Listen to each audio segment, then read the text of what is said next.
Start.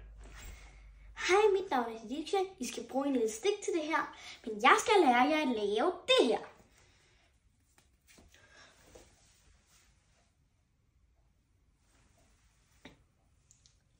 Er det ikke flot?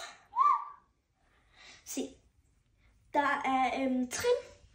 Så først tager du begge hænder ind i din elastik. Så kan du gøre sådan her og se, de skal være lidt store, sådan en mellemstørrelse. Så har du dit hår ned. Tag så meget du kan, bøjer det ind i, og så er det sådan her, og så tager du det ud. Ser det ikke let ud? Og det er det også. Så du kan gøre det lidt hurtigere. Se, jeg kan gøre det sådan her også. Jeg kan også gøre det hurtigere. Det her kan også godt ske, hvor man gør sådan her. Se.